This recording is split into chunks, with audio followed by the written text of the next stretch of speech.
Hello, today I'm going to be talking about CoreCode, scalable cloud infrastructure. In a large-scale networking system, you may have a series of network functions that monitor traffic coming into your endpoint. In this example, take uh, someone is making requests from the outside world for cat pictures. All that traffic is going to first pass through a firewall, an intrusion detection system, and then a logger. And this massive type of infrastructure needs to handle a lot of connections and a complicated chain of these network functions. There are many different existing solutions to implement these network functions, such as a firewall or an intrusion detection system. One solution is a hardware network function. The pros of this is that it's really fast, it's predictable, and it's really low latency. But it's bad because it's single purpose hardware.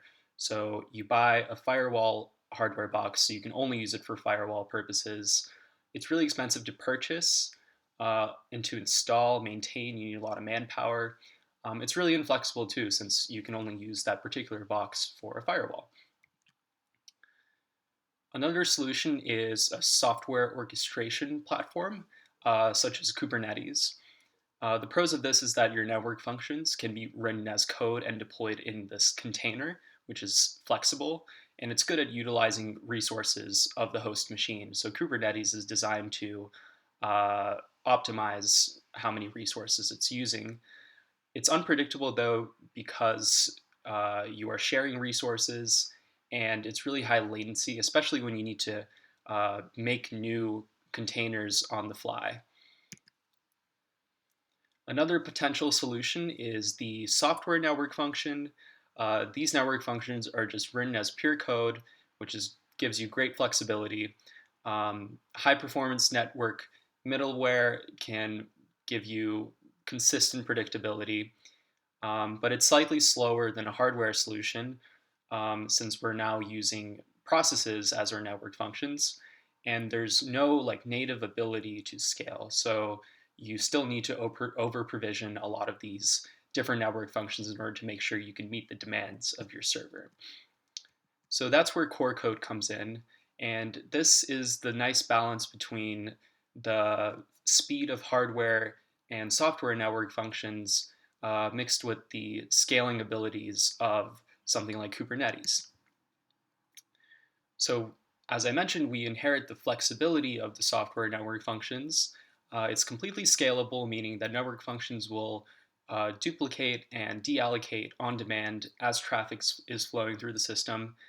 We're using the OpenNet VM platform to achieve really high speeds, and we get very predictable latency. Um, the cons to this is that it's really highly specialized for low-level networking applications, so applications where you're dealing with packets on like a layer 2, layer 3 level. So our scaling architecture looks like this. Imagine we have n packets coming into our system, and one of our network functions becomes overloaded. We now place a load balancer network function before it makes it to any of the network functions on the system, and this will do the job of redirecting packets among duplicated network functions. So here's another example. Imagine that the basic monitor network function is stateless, meaning that it could split network traffic from a single connection amongst themselves, and simple forward is stateful. The load balancer will duplicate another copy of the basic monitor, split packets among them 50-50, relieving the load on that process. And these will ultimately go to the simple forward network function, which is stateful, meaning we can't duplicate this network function on demand. In the case where both are stateless, we can actually duplicate the simple forward network function, and we get this sort of complicated web of packets being redirected among duplicated and original network functions. So I'm going to show you a demo of our system in action. This is the case where one of the network functions is stateful and the other network function is stateless. So we have two network functions here, simple forward and basic monitor. traffic is going to start flowing through them, and you will notice that they will duplicate themselves. So simple forward just instantiated a new copy of itself, and now traffic is split evenly among simple forward and ultimately being directed to basic monitor. So once this traffic goes through our network functions, it's ultimately sent to the MTCP network function, which does the job of assembling the packets and sending them back to the client. We are assuming these are only TCP connections coming through our system. So we allocated a new network function, but when the connections ultimately terminate, we also want to deallocate them. So once the connection ends here, you'll see that that duplicate is now gone. So we give those resources back to the system, and we're only operating when we actually need our network function.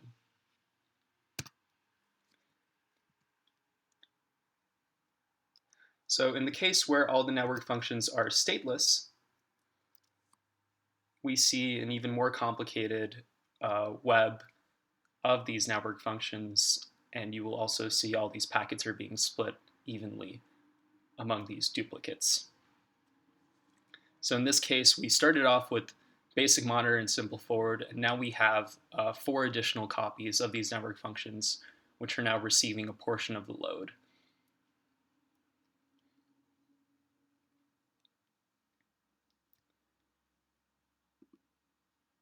And once again, once these network functions stop receiving traffic, they will deallocate themselves and the system will return back to its idle state.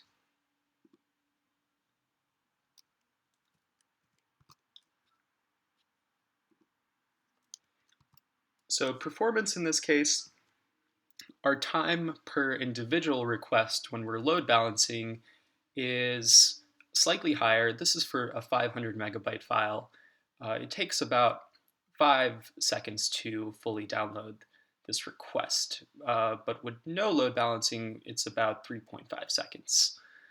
The waiting time for these requests is a little bit longer too when we're load balancing, but this is because we are starting up new processes on the fly, and this adds a little bit of overhead since packets need to be on-queued onto this new process, and it takes a little bit of time for that to fully start up.